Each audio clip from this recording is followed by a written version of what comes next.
If I had to describe the B-58 Hustler, the world's first supersonic bomber, it would simply be bite the back of your hand stunning.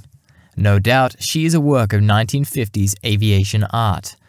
I recall the first time I saw a picture of the Hustler as a kid, I thought this was some new addition to the Thunderbirds lineup. No way could this creature be real.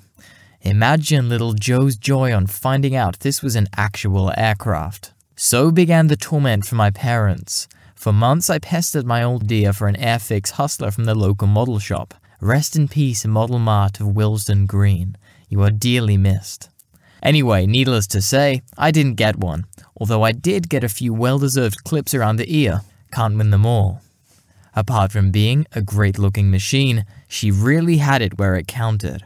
I think for me, what really made her stand out were those 4 sleek silver bullet-shaped J-79 turbojets slung beneath those impossibly thin wings. With that quartet pushing her along, she could outrun, outmaneuver, and outwit any defenses the Soviets or the Chinese had, drop her multiple nuclear weapons, turn around, and race home at twice the speed of sound, flying faster than the rising sun.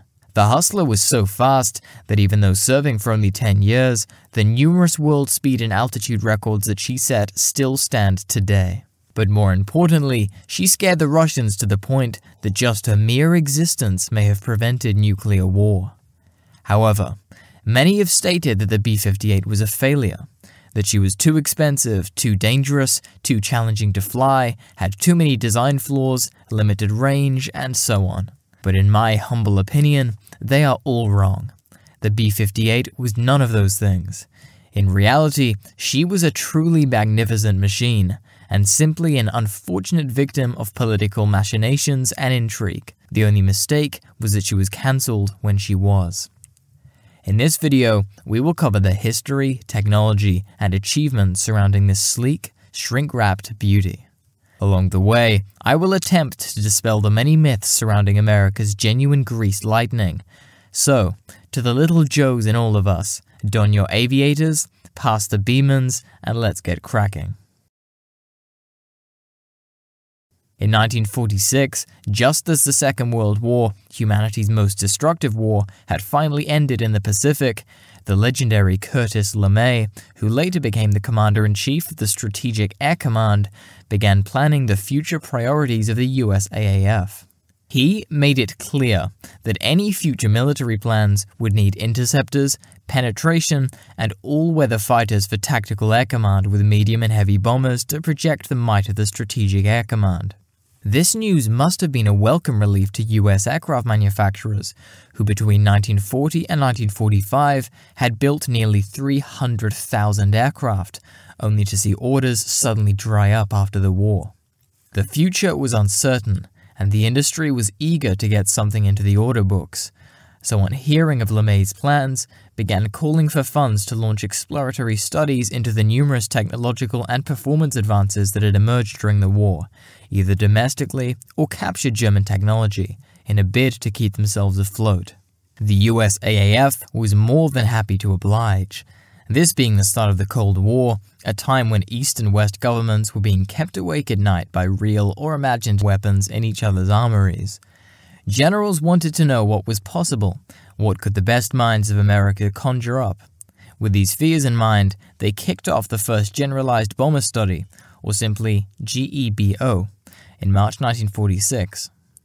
As the name implied, this was intended to be an initial paper testbed design study to explore the rapidly unfolding improvements in aerodynamics and propulsion systems.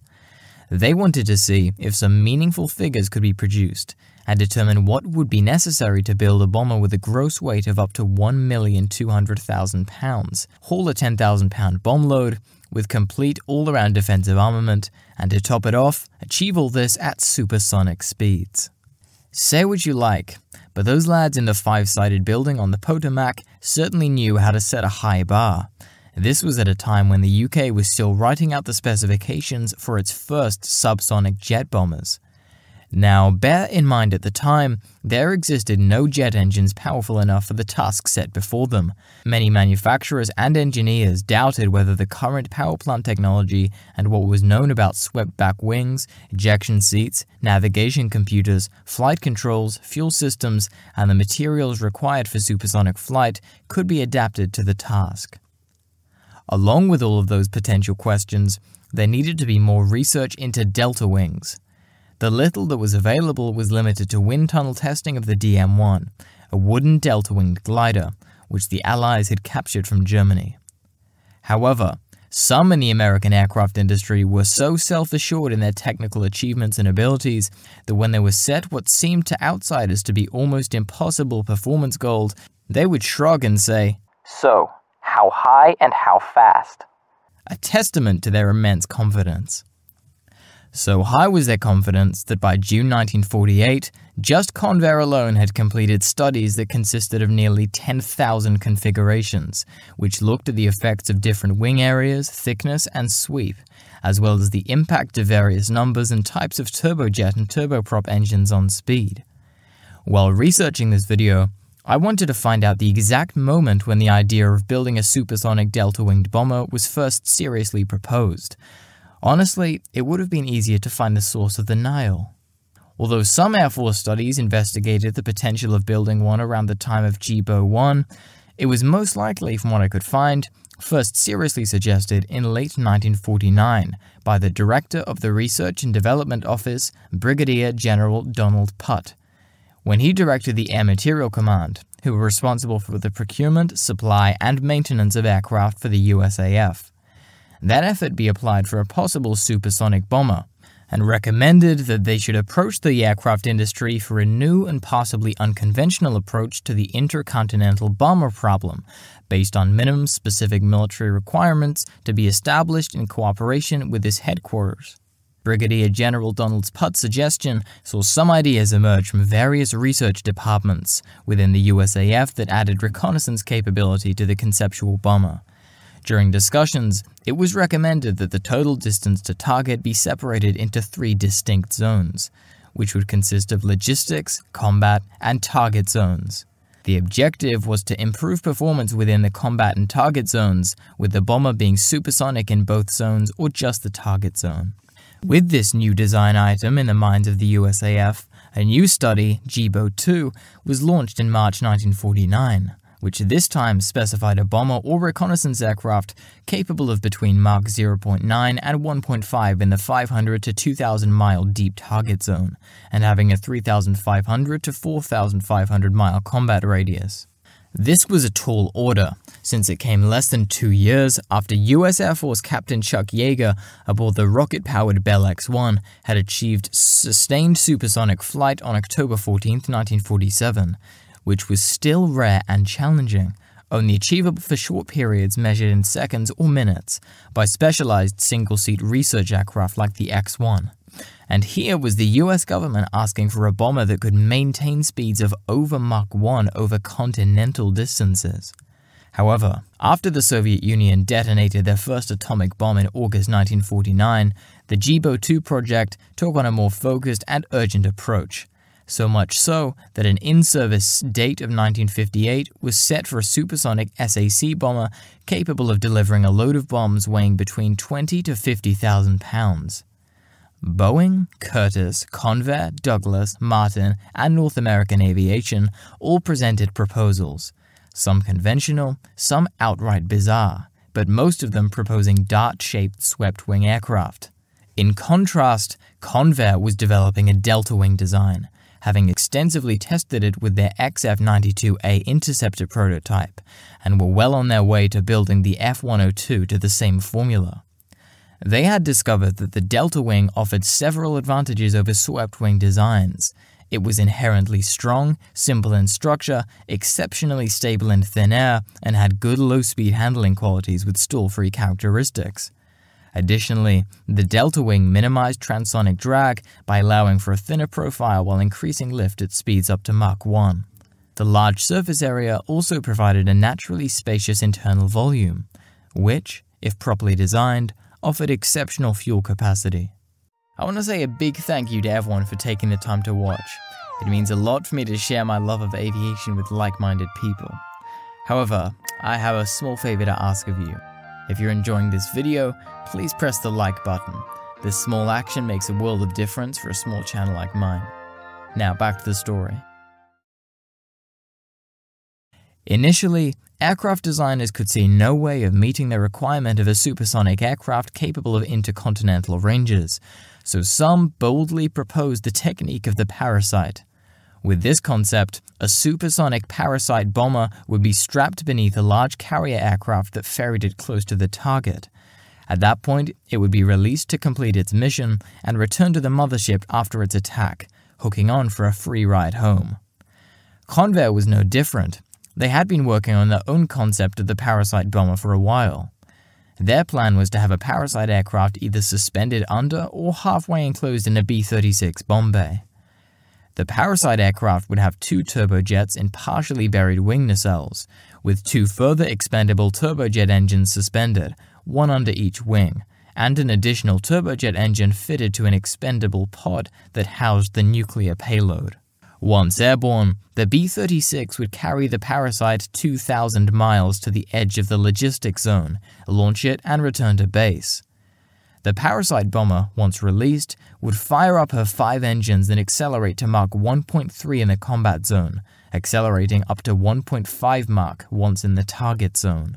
Since the Parasite was to have no active defensive armament other than electronic countermeasures, it had to rely on speed and maneuverability as its only protection.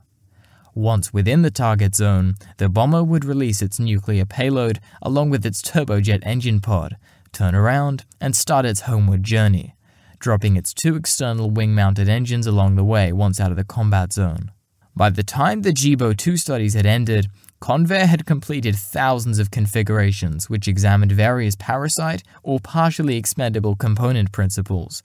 All the aerodynamic, structural, and weight research data which had been gathered were fed into computers to calculate what sort of performance could be expected. The computers chewed the numbers and returned results that showed that the concept of a 100,000-pound supersonic Parasite bomber capable of speeds up to Mach 1.6 with a nuclear bomb payload carried under a B-36 was apparently the future. In hindsight, it would be easy to say that the Parasite bomber concept was deemed too complex, which was an understatement, and the idea would be dropped.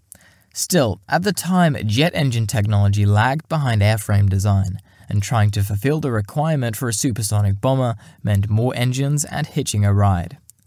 Ultimately, there were just too many moving parts in the Parasite concept, and potentially far more expensive in dollars and effort than a single aircraft to accomplish the same mission, since both the Parasite and the carrier aircraft would require, for instance, totally independent navigation systems, for which high-speed operations demanded the most advanced and expensive devices, not to mention the cost of all those turbojet engines littering the landscape.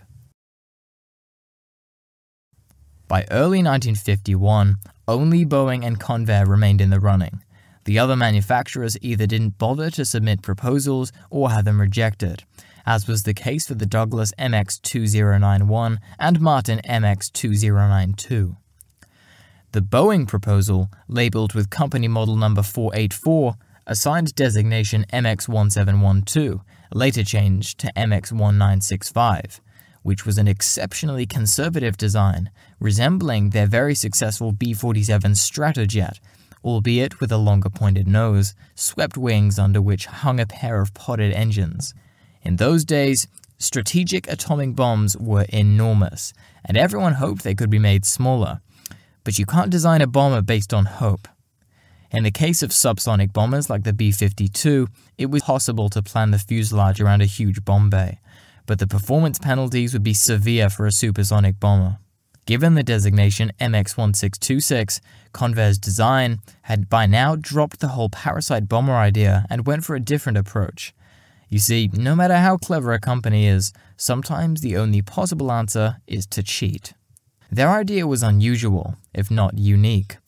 Convair's preliminary calculations showed substantial gains could be realized by building a 2-seat delta-wing bomber big enough to carry the crew, essential systems, and some fuel, But instead of an internal bomb bay to attach a large streamlined external pod that was blended to the belly of the aircraft, which would carry, in the case of the MX-1626, the third turbojet engine, the nuclear payload, more fuel, and any equipment that was deemed unnecessary for the return journey. This layout allowed the designers to create a smaller, thinner body, which the Convair engineers estimated would achieve 1,000 miles an hour with a 3,000-mile range. The MX-1626 was followed by a revised proposal, the MX-1964, first unveiled at the end of 1952 under great secrecy. This model had 60-degree leading-edge swept-back delta wings and a third crew member to operate the defensive systems. The engine on the tail was deleted and, taking advantage of recent engine developments by General Electric, replaced the 3 large J-53s with 4 smaller, lighter J-79 engines, optimized for supersonic flight, and installed in Siamese pairs in underwing nacelles. More on these later. However, even by 1953, this far into the development, the final form of the B-58 had still not taken shape.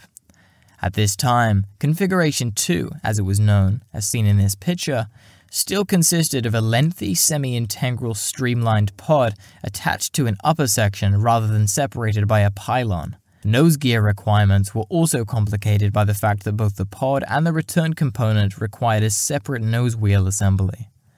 Although the designs from Boeing appeared to meet the essential performance criteria, it was thought that their proposal would not be capable of sustained supersonic speeds and was dropped from the running.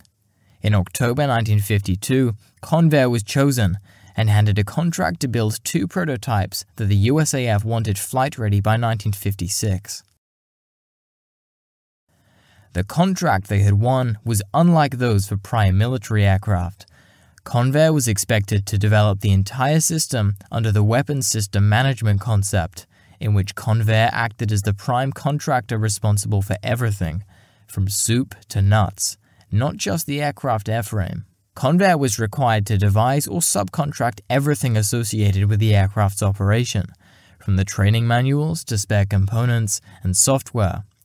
This included more than 1 million parts and items. During the program, it required the services of 16 major subcontractors, roughly 1,200 raw material suppliers, just over 2,400 suppliers of unique items, and more than 12,000 other companies throughout the United States to supply components or services. Sperry was in charge of designing the crucial bombing and navigation system. Meanwhile, Bendix focused on developing flight control mechanisms. Hamilton Standard was responsible for the air conditioning system, which was essential for maintaining proper temperature for the aircraft's delicate components, especially at supersonic speeds, where heat from friction could lead to damage.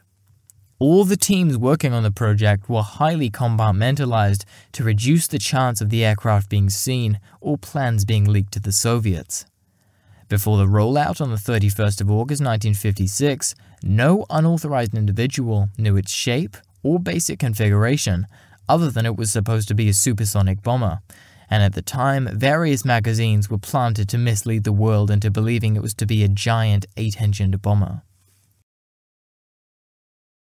The General Electric J79 GE-5A or 5B jet engines that would power all B-58s were a marvel of engineering. Originally, the Air Force wanted to use the J-53.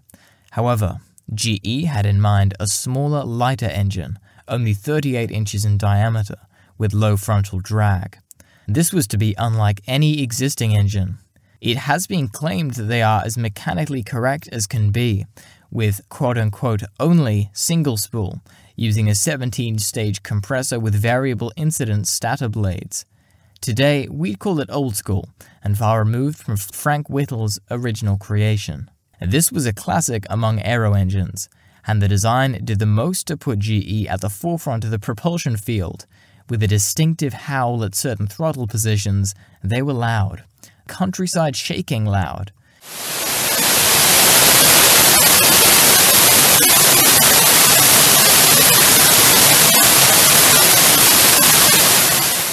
And the source of much annoyance to anyone living close to SAC bases in the 1960s. But back in that day, the suggestion that the B-58 would be the noisiest flying machine in history would have been thought rather exciting. No one knows why they howled as they did, but it added to the engine's mystique. And the 4 pink, purple, and blue exhaust plumes during takeoff with afterburners were said to be a spectacular thing to behold. However, Convair was concerned about the noise of the aircraft, but only because intense sound energy appeared likely to pose problems in the surrounding structure. The original 1949 studies concluded that the engines would have to be outside the airframe in the external pods, which Boeing had shown were practical with the B-47, but it was tough to find the best configuration. Twin pods slung under each wing caused excessive wing surface heating. It was even considered to place one engine above and one under each wing. Convair spent considerable time in 1953 refining the design of the aircraft. During this time, a major design issue with the supersonic flight was discovered, which Convair had first come to understand during wind tunnel testing of their YF-102 at the NACA. Aerodynamicist Richard Whitcomb discovered shock waves formed unexpectedly over the trailing edge of the wings. This discovery became known as the area rule, which, in simple terms, when applied, helps to reduce drag when an aircraft accelerates through the drag rise experience near the speed of sound. Not surprisingly, the earlier Convair designs was largely inconsistent with the area rule theories, wind tunnel and rocket model tests. Armed with this knowledge, the wingspan was increased and the fuselage diameter shrank to conform to the area rule, resulting in the unmistakable wasp waist or Coke bottle shrink-wrapped appearance. After extensive wind tunnel testing, it was decided to use individual Boeing-style nacelles, which caused less drag. In the Configuration 3 mock-up as shown, the inner engines were hung well below the wing as far forward as possible. The outers were snuggled close up near wingtips as far aft as possible, and with the maximum space between them, plus individual nacelles, caused less drag. For a bomber, the B-58, when compared to the B-52, was considered small, with a length of 96 feet 9 inches, a height of 29 feet 11 inches, and a wingspan of just 56 feet 10 inches. Initially designed for high-performance fighter aircraft, the J-79 engines produced an impressive 15,600 pounds of thrust at sea level with afterburner and 9,700 pounds military power, while maintaining remarkable fuel efficiency, making them perfect fit for a supersonic bomber. And it would be the power plant for several famous American supersonic aircraft, including the Lockheed F-104 Starfighter and the McDonnell Douglas F-4 Phantom II. Although the number of B-58s was trivial in comparison to these and other jets, nearly 75% of all Mach 2 time was logged by the B-58. Interestingly, modified versions of the J-79 jet engines, known as the CJ-805, were used on Convair 880s and 990s civilian airliners. The CJ-805 was a simplified non-afterburning jet engine that could theoretically push the airliners past Mach 1. Convair worked closely with GE to develop the variable geometry conical inlet cones to control a maximum airflow of 165 pounds per second. These inlets could be moved automatically from being fully aft on the ground and at low speeds to maximize air intake, then moved forward when flown at high speeds to minimize the annular gap and enable air to pass into the engine at the correct speed and pressure throughout its operational range. The J-79s were also equipped with a variable exhaust nozzle system. The system controlled the exhaust area to provide optimum thrust and specific fuel consumption for varying engine operating conditions, and protected the engine from overheating. The engine's variable inlet and exhaust system designs made the J-79s very efficient at high speeds. The fuel consumption at Mach 2 was only about 10% higher than at Mach 1. The Hustler used a pioneering honeycomb construction technique to prevent excessive overheating during the supersonic cruise, which reportedly caused the fuselage decals to peel off due to high skin temperatures. This method involved chemically bonding an aluminium honeycomb with an aluminium outer skin. The panels used glass fiber, light alloys, or stainless steel skins for her construction. These smooth bonded panels also helped reduce her radar signature. Remarkably, the structure accounted for only 13.8% of the aircraft's total weight, which was, when fully equipped with engines and systems, 55,560 pounds, without the pod. In fact, she had the highest payload-to-weight ratio of any bomber yet placed in service. If the F-105 was an iron bomb truck, then the B-58A was a nuclear bomb truck. Paired with the J-79 engines and her lightweight airframe, the Hustler would ultimately reach a maximum speed of Mach 2.2 or 1,675 miles an hour at Mach 0.91 at sea level.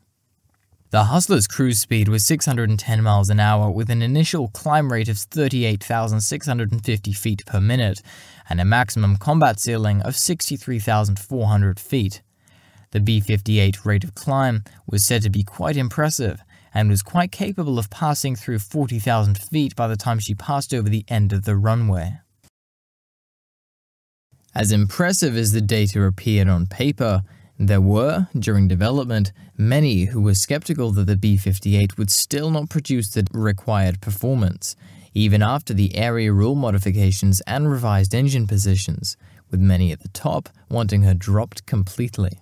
In 1954, an internal Strategic Air Command paper was doing the rounds that called for the entire program to be canned, with the most vocal opposition coming from the Commander-in-Chief of the Strategic Air Command, General Curtis E. LeMay. LeMay was a proponent of big, heavy bombers like the B-52, going as far as to say that it was not desired in the SAC inventory, and a more conventional strategic bomber would be preferable, arguing that the B-52, which was entering squadron service in the mid-50s, offered double the range at a lower price, which by the end of 1954, the B-58 project was now costing almost $5 million per month. He felt that this money would be better spent on building up the B-52 fleet. His objection was born out of his experience in strategic bombing during the Second World War, where he learned that with distant targets, which in this case would be deep within the Soviet Union, range was more important than speed to a bomber. LeMay was critical of the B-58's short legs, as her unrefueled radius was estimated at only 2,300 miles, with another SAC general calling the B-58 a short-legged plane, and commenting that as long as Russia and not Canada remained the enemy, range was important. Her short legs were not helped by the fact that Strategic Air Command had recently acquired a large fleet of slow piston-engined KC-97 aerial tankers, for which the B-58 was too fast. Although LeMay was slightly appeased with the introduction of the jet-powered Boeing KC-135 Stratotanker. However, his dislike of the B-58 would continue until the end of her service life. Fortunately for the B-58, she had an equal share of friends in the Strategic Air Command, who saw the value in the small Mach 2 supersonic high-altitude bomber, and that the leap in aeronautical technology was worth the cost. However, despite having some allies in her corner, the Secretary of the Air Force called for a review of the whole B-58 program to determine the value of the B-58 as a strategic weapon. Her performance, whether the platform could be used in other roles, such as air defense, tactical missions, and research and development, the fiscal implications of the program if it were cancelled on other projects. At this point, the future of the B-58 hung in the balance and came very close to getting the chop. On March 10, 1955, a review board determined that the B-58 program could be conducted if it did not cost more than $400 million. Thus, with this reprieve, Convair received the order for 13 B-58s to be used as supersonic test and weapons research platforms instead of production aircraft, and 31 pods of 4 types offering free-fall bombs, guided weapons, reconnaissance, and electronic countermeasure options. Despite the order, Convair was warned to maintain austere control costs of manufacturing and flight testing of the 13 pre-production B-58 aircraft to the bare minimum. Suddenly, in August 1955, the Air Force had a change of heart when the program was again adjusted and the B-58 was to be developed into a mid-range, high-altitude, supersonic bomber, with the first flight date set to 1956. I read during a research of this video that the delays were a deliberate ploy to force the Soviets to invest time, effort, and resources in their own Mach 2 bomber. Regardless, ploy or not, the Soviets feared the B-58, since in the Strategic Arms Limitation Treaty, the B-58 was used as a pawn in the negotiations. It was explicitly mentioned when discussing limiting the number of bombers that could carry nuclear weapons. It is also being claimed that the B-58 played a part in preventing the Soviets from deploying nukes in Cuba. and this airplane, simply by existing, was an effective deterrent. In August 1956, the first B-58 prototype, tail number 550660, was fitted with the first Tor J79 GE-1s and rolled out Convair Fort Worth on the 1st of September and towed to Carswell AFB, with the first engine run-up tests taking place on the 1st of October. Later that month, the first taxi test was completed on the east-west taxi strip on the north end of the main Carswell AFB runway with increased taxi speeds. 2 weeks later, on the 11th of November, a final high-speed taxi run was made at 148 knots. In the footage, you can see the taxi screens on the engine inlet to prevent foreign objects from being sucked in. During this time, the fuel system was rigorously tested. A unique test rig stand was built to provide the most realistic full-scale testing of the aircraft's complicated tank, plumbing, and fuel pump systems. The flight had been planned for the 6th of November. However, brake issues pushed the date back to Sunday, November 11, 1956. In the meantime, Convair contacted the local news media, law enforcement, and church organizations out of consideration since the flight was to take place on a Sunday. The day of the first flight dawned a clear and sunny day and began with a team of 200 Convair employees walking the entire runway looking for debris that might cause damage to the engines or airframe. After briefings and a quick lunch, the crew climbed the access stairs and entered their crew positions to start preparations for the flight. At exactly 14:41 on the 11th of November 1956, at Carswell Air Force Base in Texas, accompanied by a Convair YF-102 in fast chase and a Lockheed F-94C as photo chase, 55660 wheels left runway 17.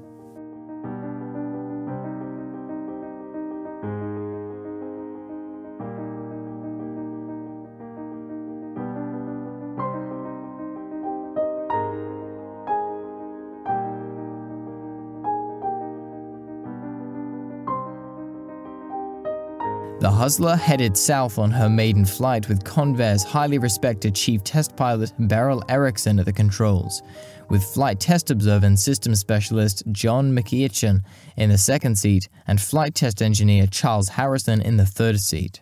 The first flight was flown without the pod and partial fuel, and since the aircraft's weight was such, the afterburners were unnecessary, and only retracted the long slender undercarriage once at altitude. Her initial outing proceeded without any issues, reaching a modest 300 knots, 20,000 feet over Carswell, and 40 minutes after wheels up, 560660, touchdown back at Carswell Air Force Base, deploying the drag parachute to avoid excessive brake use. In an interview years after the flight, pilot Erickson said, "When we taxied back and turned in and stopped, we hadn't been away for more than 47 minutes. Everything went as planned. We got a good grade from everyone. Afterwards, I went to the home of Frank Davis and had a cup of coffee and a cookie and said, 'See you in the morning. Just another day at work.'" The name Hustler had been used in-house at Convair and the Air Force since 1952, and its origins can be traced back to the need for a program codename Robert Widmer, the chief project engineers in 1952, had described the supersonic bomber aircraft to fellow engineer Stanton Brown, when Brown replied, "Sounds like it'll really be a Hustler. Why don't we call it Hustler?" Prior to her maiden flight, little had been released concerning the Hustler being designed to carry thermonuclear weapons. However, after the flight, Convair and the Air Force acknowledged that the B-58 was designed as a supersonic-capable nuclear bomber, and judging by the coverage given in newspapers around the world, the press was astounded by the aircraft's undeniably unique design and absolutely alluring aesthetics, and less than a year later, on June 29, 1957, 55660 reached her design speed of Mach 2.03 at 43,000 feet in a flight that lasted 1 hour and 55 minutes. A team of 3 crewed the B-58.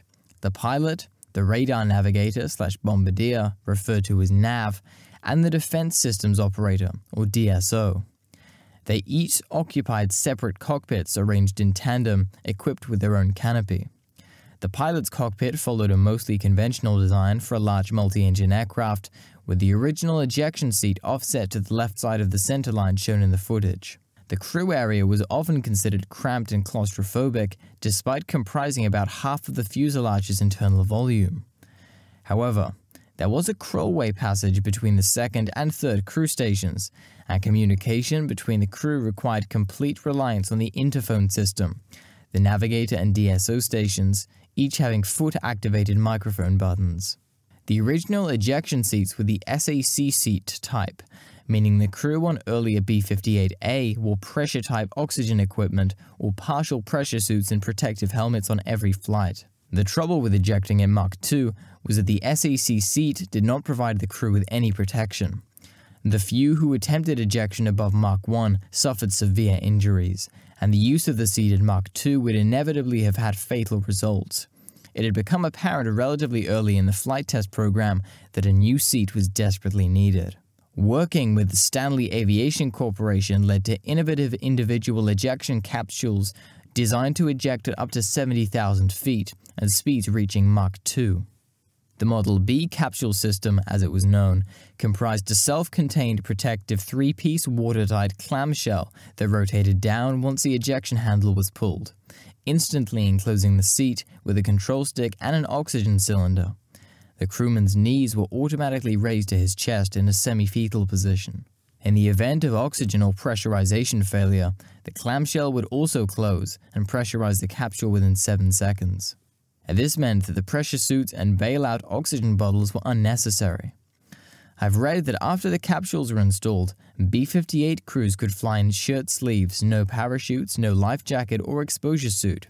In stark contrast, in Britain, most bomber crews didn't even have an ejection seat. The clamshell had a window so the crewmen could see the instruments, albeit only the upper 3/4, but enough to allow the pilot to remain in control, even whilst turtled up. If the crew needed to eject, the roof was jettisoned, and the closed capsule was blasted out where a stabilization parachute was then deployed, followed by the main parachute at 15,000 feet. A crushable section at the base of the capsule cushioned the landing. The capsule was buoyant and could float aided by 4 manually inflatable flotation bags. To prevent the capsule from taking on water, the capsule had a snorkel tube attached to the crewman's oxygen tube. The capsule was tested for survivability when given a 72-hour cold water flotation test with a human occupant. Can you imagine floating around on your back for 3 days with only a tiny window looking up at the sky? In a remarkable test, live bears and chimpanzees were used to qualify the ejection system for supersonic use. A black bear named Yogi was ejected from a Hustler at an altitude of 35,000 feet and at a speed of Mach 1.3. Yogi survived the ejection and landed unharmed, making him the first creature to survive a supersonic ejection. However, Yogi was not the only bear ejected from a B-58. In total, 6 supersonic bears were used in the ejection tests. 2 died during the tests, and the other 4 bears were just as unfortunate since they were euthanized and autopsied after the tests because the Air Force wanted to study the effects of the ejection on their organs and make sure the system was safe for humans.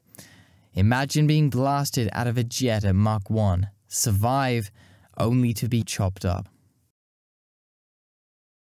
The aircraft's electronic controls were ambitious and advanced for the time. The cockpits of the nav and DSO featured wraparound dashboards with warning lights and buttons, while automatic female voice messages and warnings from a tape system were audible through the helmet sets. Actress and singer Joan Elms was selected to record the automated voice warnings, affectionately known to those flying the B-58 as Sexy Sally. Apparently, research during that era showed that a woman's voice was more likely to capture the attention of young men in distracting situations, even when dropping nukes. However, I have read that some crews referred to her using less flattering terms. The Hustler was fitted with a Sperry AN/ASQ-42 bombardment and navigation system, a system which had been in development for a long time and was plagued with reliability issues. This was not surprising, since this was not a single device but a composite of 13 other computers, which, bear in mind, in the early days of the B-58 were big, heavy, and packed full of vacuum tubes and mechanical devices that were prone to overheating, failure, and filling the cockpits with smoke and fumes. It was not until 1967 that the systems were overhauled entirely, moving from vacuum tubes to transistors, making the computers infinitely more reliable. Regardless, the Sperry AN/ASQ-42 was the first in the world to provide several interlinked systems, such as an astro tracker, ballistics computer, computation and stabilization system, search radar system, photography and radar mapping, all of these systems being fed data from 20 separate antennas placed around the airframe. There were plans to install a terrain-following radar, but this was never pursued. One element of the system was the astro tracker, which provided drift-free heading to the navigation system. It did this by automatically tracking the sun or a star even in daylight whenever the conditions permitted, using a series of interchangeable filters to compensate for conditions. The bombing navigation system was reportedly so accurate that many missions could be flown with the radar in standby mode for up to 5 hours, so it did not emit any radiation.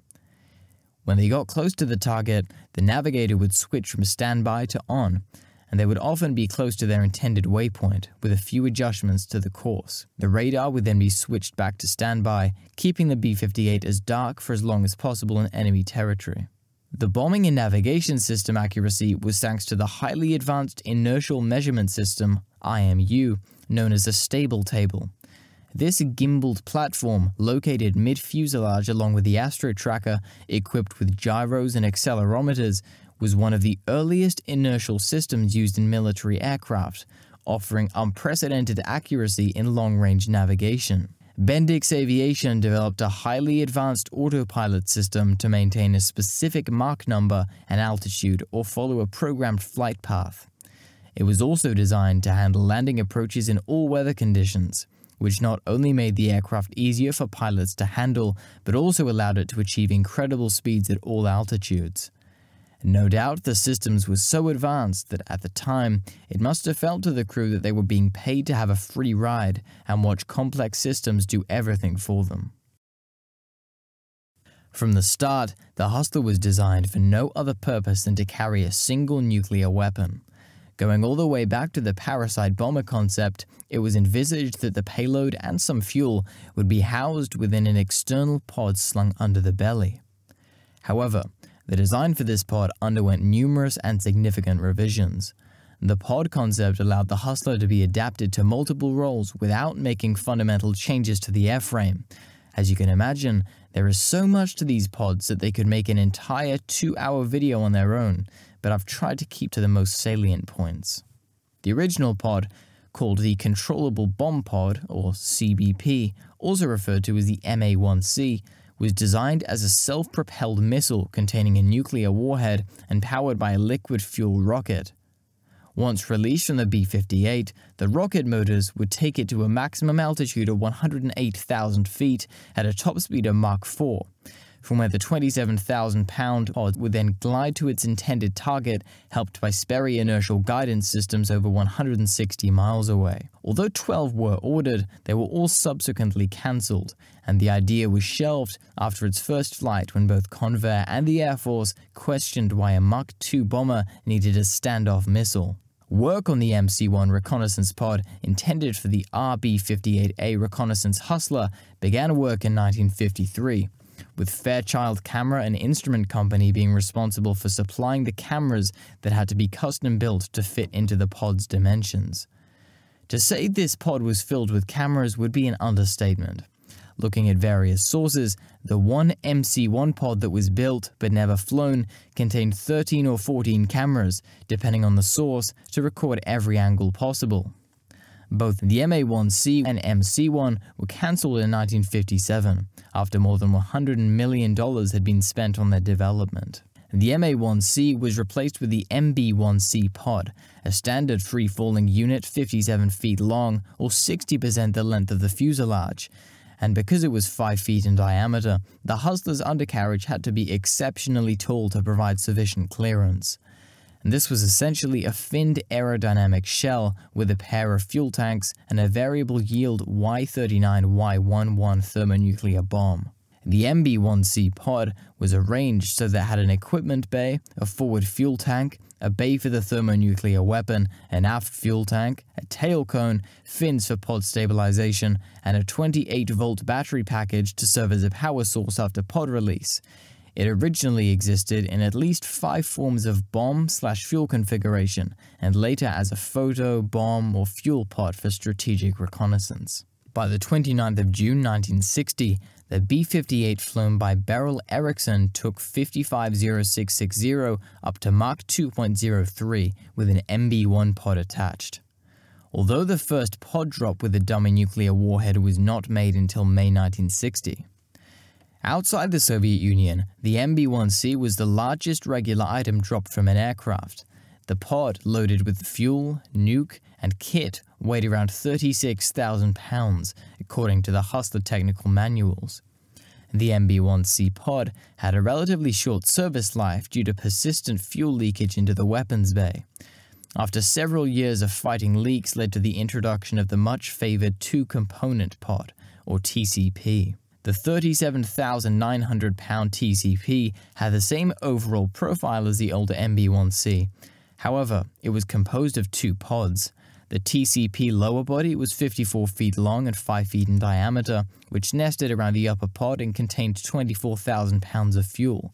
The upper 35-foot-long section, officially known as the BLU-2/B1, carried a Mach 53 nuclear warhead weighing 11,970 pounds and sometimes containing 1,000 gallons of fuel. The lower pod could be discarded once the fuel had been used, leaving the warhead pod that, when released, would parachute down, giving the B-58 time to turn around and get out of the blast radius.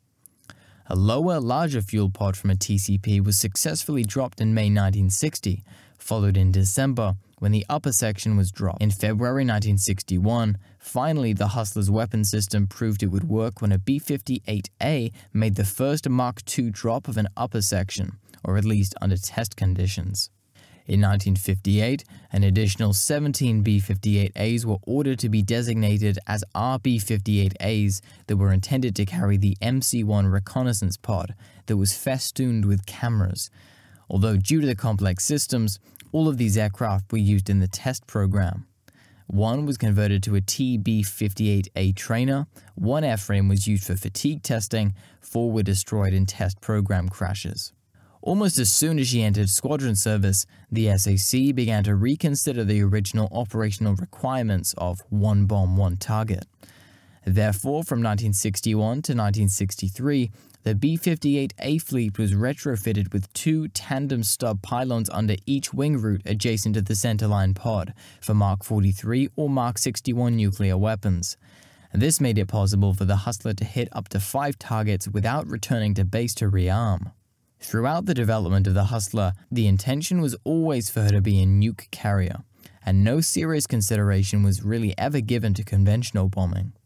However, Convair did approach the Royal Australian Air Force to see if they would be interested in buying the Hustler, but that never went anywhere and was never used for conventional strikes. Interestingly, the idea of launching a ballistic missile from the Hustler never went away, and a recently declassified document revealed that there was a design study called Project Town Hall that outlined launching modified Minuteman ICBMs from beneath the bombers. These modified missiles would either insert a recon satellite into orbit or take out Soviet satellites. The defensive armament consisted of a single-tail barbette radar-aimed 6-barreled 20mm T-171 rotary cannon, able to fire 4,000 rounds per minute. However, only 1,200 rounds of ammunition could be fitted. The gun was remotely controlled through an automated Emerson MD-7 radar fire control system that could fire all its ammunition in about 12 seconds, more than enough to shoot down any budding von Richthofen. The defense systems operator only required locking on a selected target blip on his scope and then firing the gun, although it's hard to imagine a dogfight with a B-58 at Mach 2. No forward guns were installed since it was considered unlikely that, due to Mach 1 plus closing speeds, any interceptor pilot would have little time to line up a shot. Interestingly, the forward motion of the B-58 at Mach 2 was faster than the muzzle velocity of the T-171. Theoretically, a round would be traveling backwards as it left the barrel relative to the ground, so any pursuing interceptor would be flying into cannon shells rather than vice versa. Alas, we will never know since the T-171 never fired a shot in anger. Here, I must mention that some engineers argued about adding a tailgun, considering the extra weight and drag, when one of them allegedly remarked, "If you're going to put a tailgun on this plane, you're going to need it."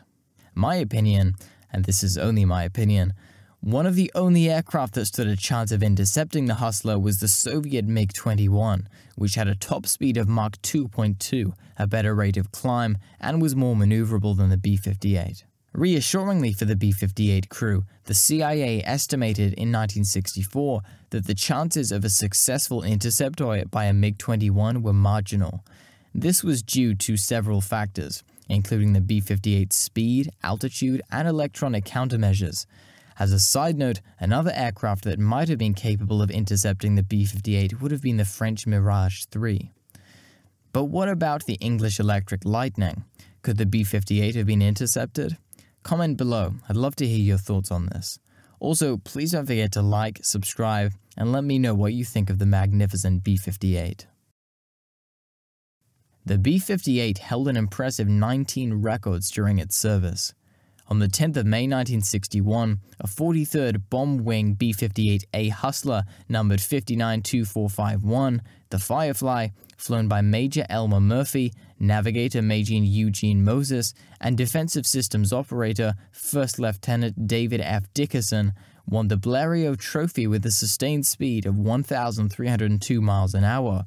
The trophy was established in 1930 by Louis Blériot, the first man to cross the English Channel, to be awarded permanently to any aircraft flying for at least half an hour at an average speed of 2,000 km per hour, or 1,243 miles an hour. The black and white marble trophy was presented to the B-58 crew by Alice Vedere Blériot, wife of Louis Blériot, in Paris, France on the 27th of May 1961. It is permanently displayed at the McDermott Library of the United States Air Force Academy. One of the most famous flights for the B-58 was flown by Major William R. Payne and crewed by Paul Heenis and Wagner from the 43rd Bomber Wing, when, on the 26th of May 1961, they flew B-58A 592451, the Firefly, from Carswell Air Force Base across to the Paris Air Show via Washington and New York, then cruised at 1,300 miles an hour across the Atlantic to Paris. And during this flight, they set 2 new records. The New York to Paris time was 3 hours 19 minutes 58 seconds with an average speed of 1,089.36 miles an hour, and their Washington, D.C. to Paris time, over 3,833.4 miles, was 3 hours 39 minutes, including the first leg from Carswell. The cruise journey totaled 5,150 miles in less than 6 hours, with an aerial refueling near Greenland. Their exploits earned them the Mackay and Harmon trophies for the first supersonic Atlantic crossing, the time set by the Hustler almost halving the previous record. Unfortunately, the celebrations were short-lived when, on the Firefly's return trip from Le Bourget on June 3rd, flown by the Blériot trophy-winning team of Murphy, Moses, and Dickerson, crashed inverted into a farmer's field near Louvre. There are reports that the bomber entered a cloud bank while performing a slow roll. The pilot lost visual reference and may have become disorientated when the roll caused the attitude indicator to exceed its limits, giving false readings, resulting in the crew's disorientation. None of the 3 men survived. In 1963, Greased Lightning, an unmodified B-58, embarked on an epic journey from Haneda, Tokyo to London via Alaska, covering 8,028 miles in just 8 hours, 35 minutes, and 20.4 seconds, with the average speed reaching 938 miles per hour, making it the longest supersonic flight in history. Remarkably, this record remains unbroken to this day. However, a minor issue with an afterburner led to the last hour of the journey being flown at subsonic speed, reducing the average speed to approximately Mach 1.5, despite most of the flight taking place at Mach 2. The B-58 also holds the Fédération Aéronautique Internationale world record for altitude in the 5,000 kilograms class. The record was set during a test flight on September 18, 1962, when a B-58 was flown to an altitude of 85,360.66 feet while carrying a 5,000 kilogram payload. One of my favorite stories about the B-58 was during a coast-to-coast record attempt. The crew of the B-58 managed to cover the round trip between Los Angeles and New York in 4 hours and 41 minutes. On the return leg, it flew from New York to Los Angeles in 2 hours 15 minutes and 48 seconds at an average speed of 1,081.77 miles an hour, meaning that the B-58 outpaced the sun, a fantastic achievement. Here is some interesting pop quiz about the Hustler. Henry Duschendorf was the father of the singer John Denver and the first SAC pilot to fly the B-58, and the Hustler was portrayed in the 1964 film Failsafe.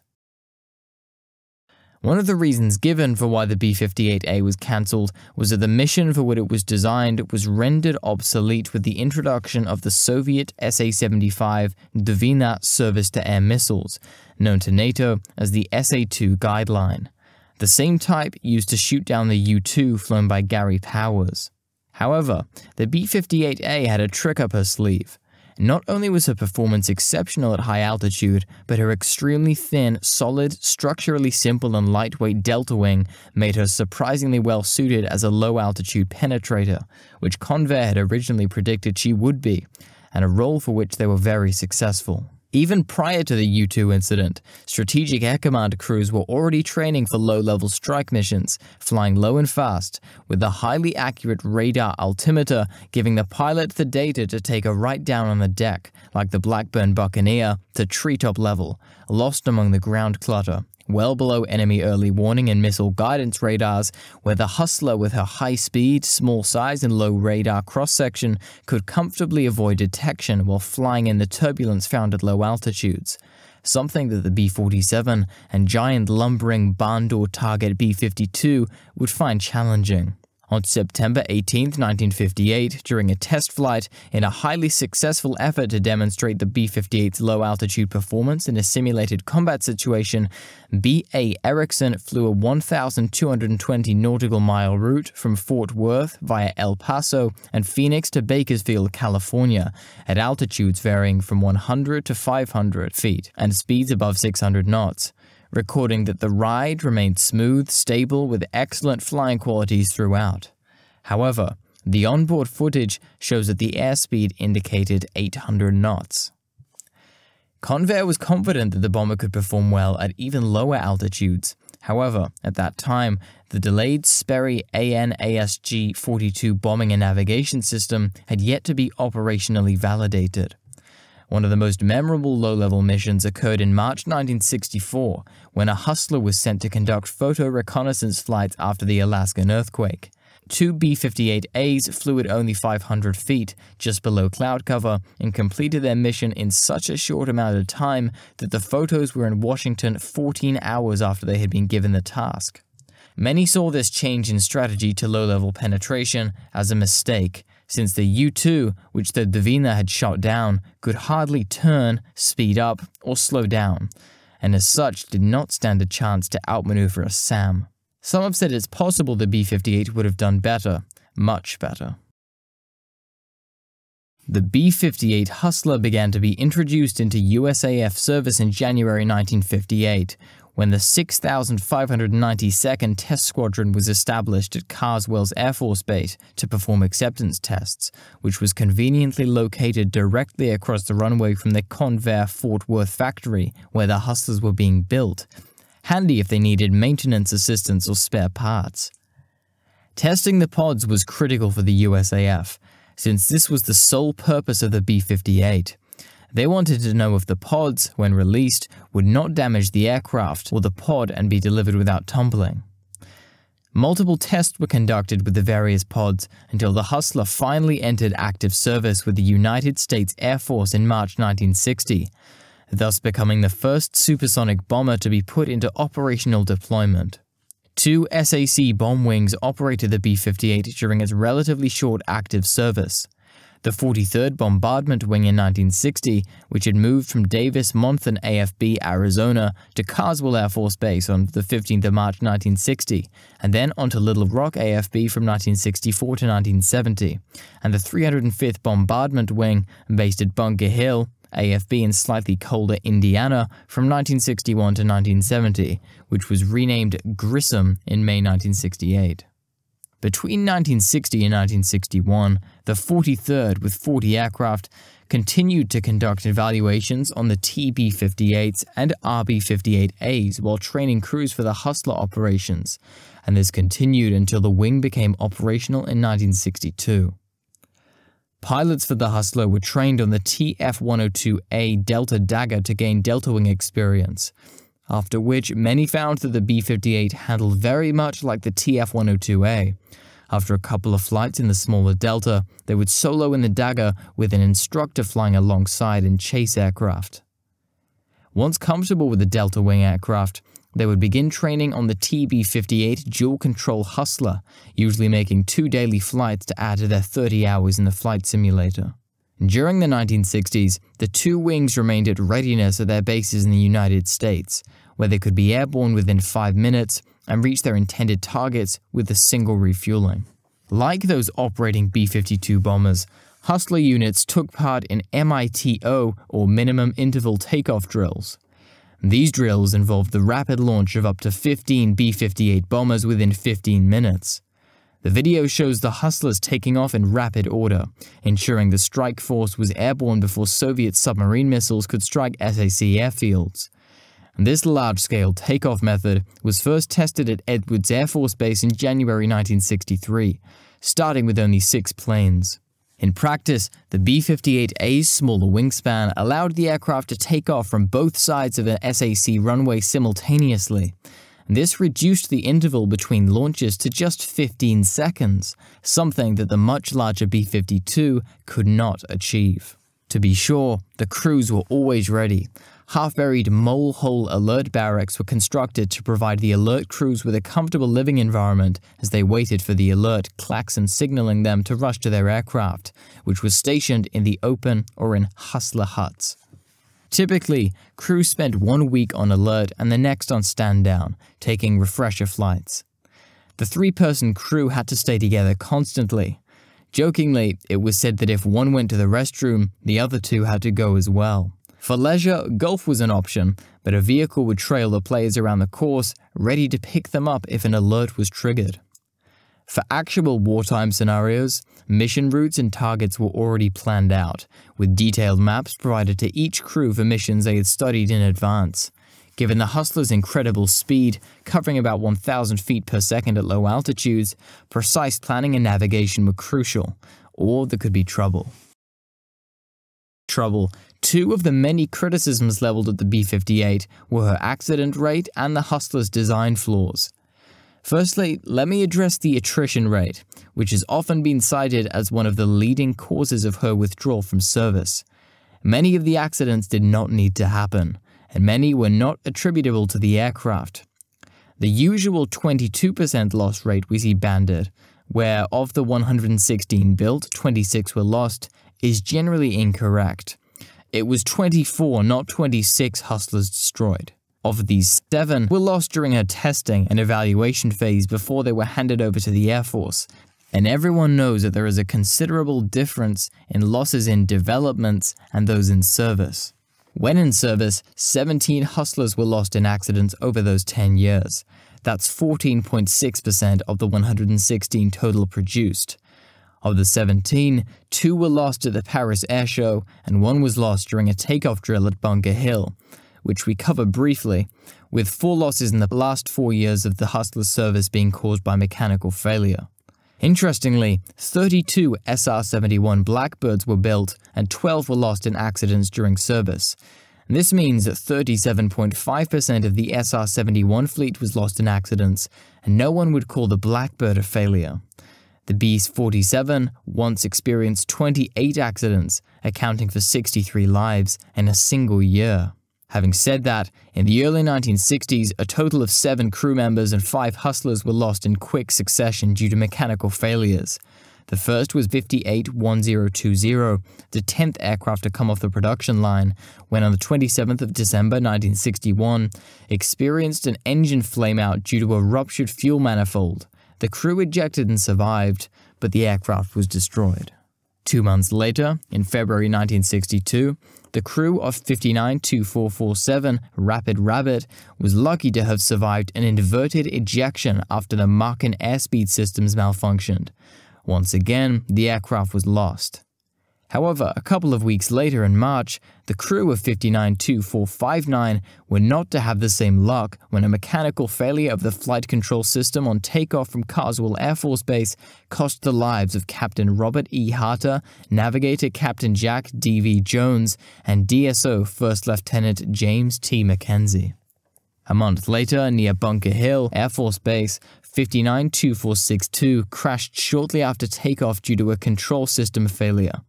Navigator Captain Dwayne D. Dickey Jr. did not survive. After these losses, all B-58As were grounded while the causes were investigated.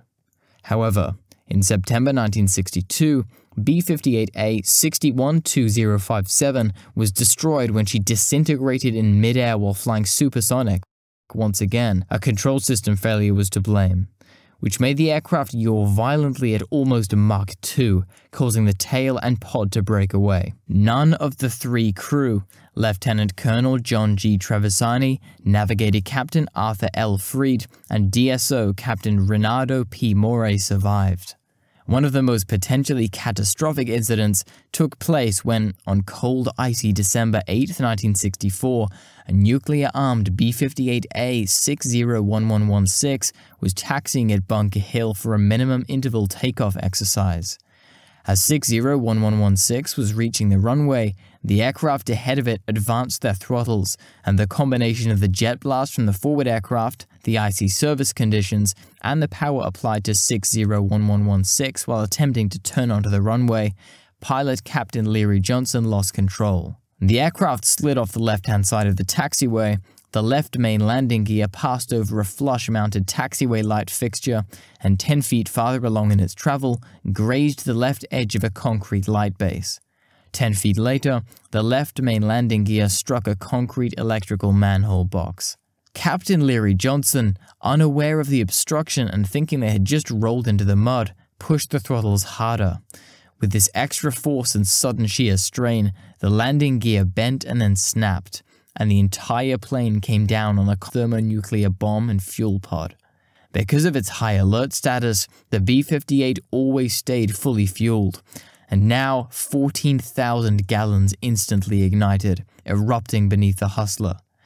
Johnson and DSO Captain Roger Hall managed to escape the burning aircraft by rappelling down ropes and running to safety before it exploded.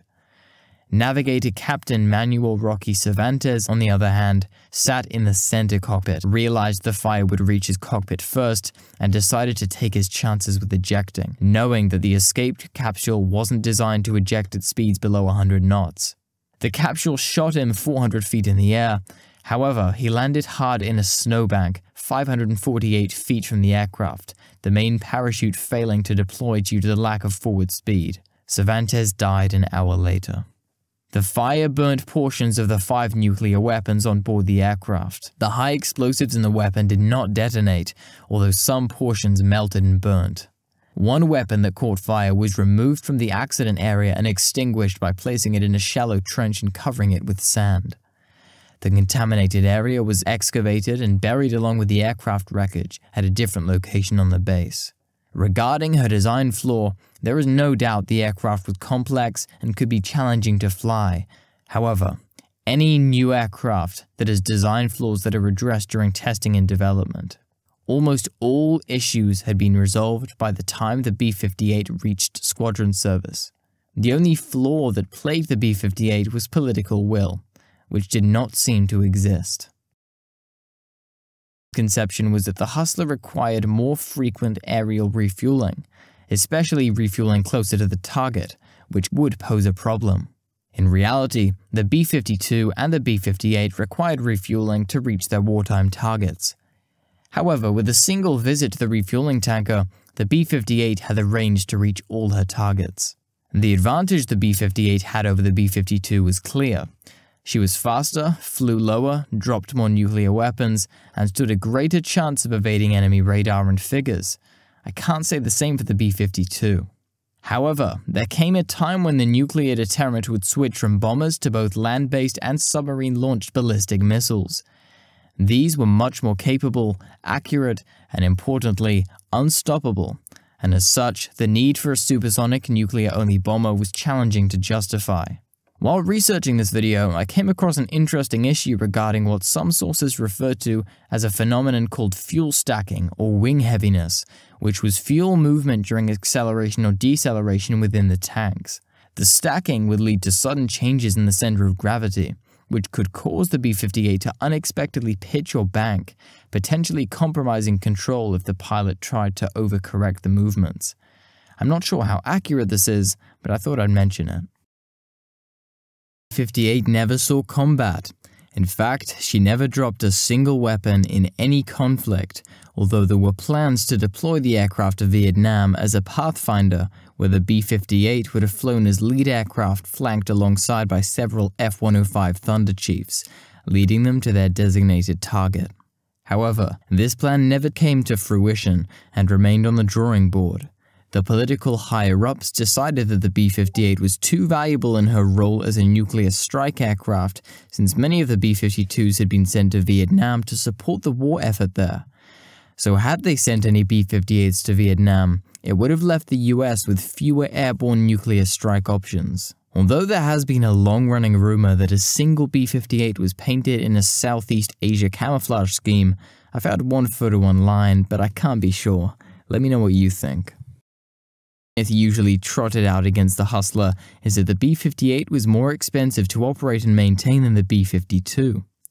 In the book The B-58 Blunder, How the US Abandoned Its Best Strategic Bomber, I've placed a link to the book in the description.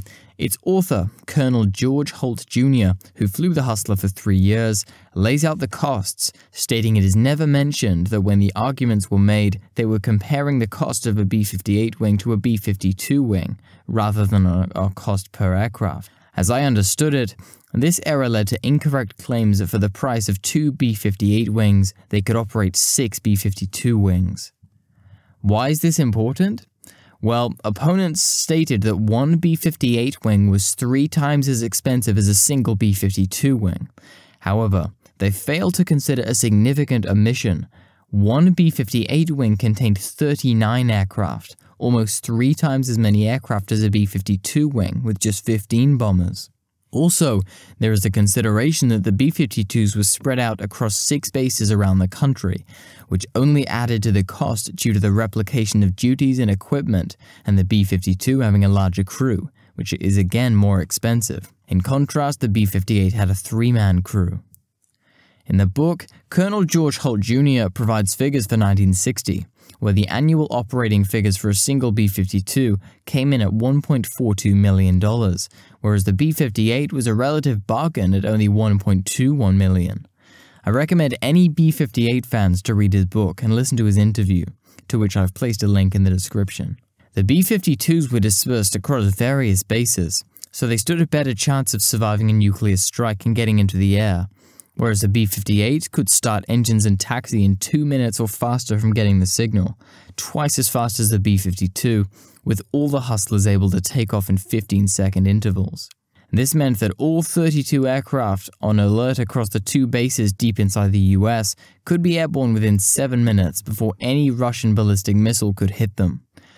Now, the Soviets could look forward to welcoming a horde of very fast, very low-flying, very angry Hornets practically invisible to radar, flown by the best of the Strategic Air Command, coming to the party with 160 nuclear weapons for 160 targets. That's 416 megatons of sunshine, or in layman's terms, 27,733 Hiroshima bombs. So you can imagine how confused and relieved the Soviets must have been when they heard the news that the B-58 was to be withdrawn from service. It almost makes you wonder. This attempts to create multiple versions of the B-58, such as the B-58B, which would be 20% heavier, fitted with an uprated version of the J79 producing 30% more power, and have a big canard foreplane forward of the wing, but it was cancelled in 1959.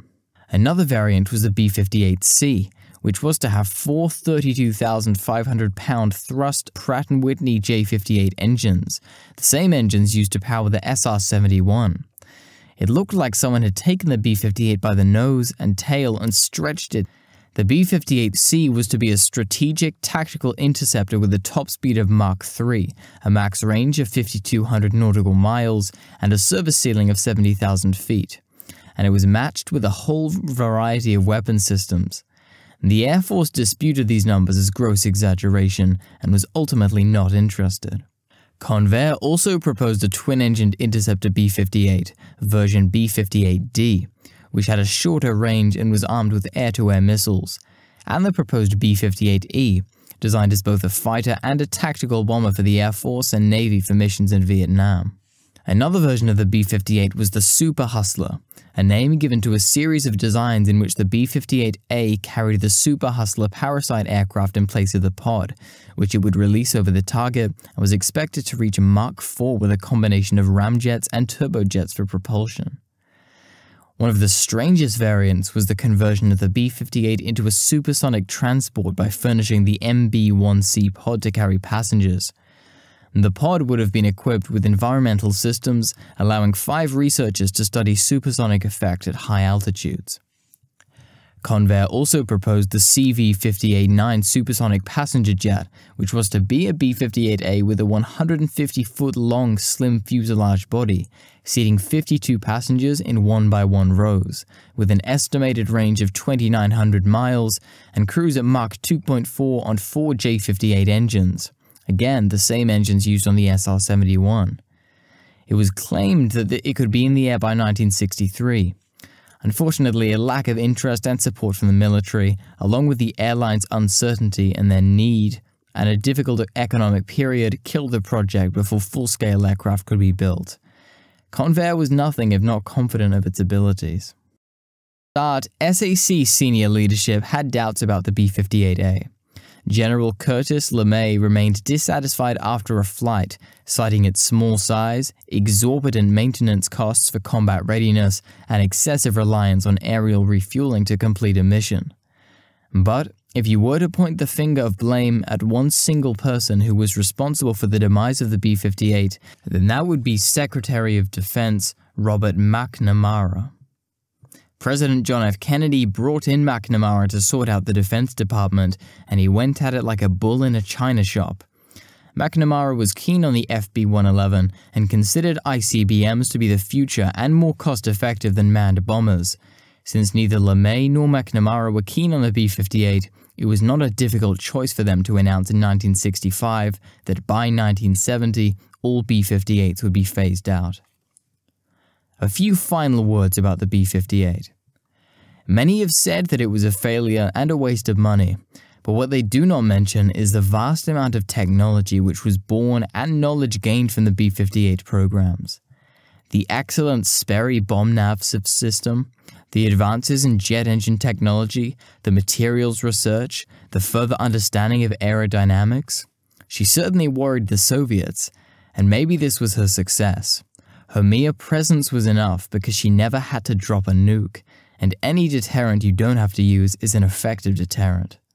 So in my humble opinion, the B-58 was a beautiful success, but it was a victim to politics and the rapid pace of aerospace technology.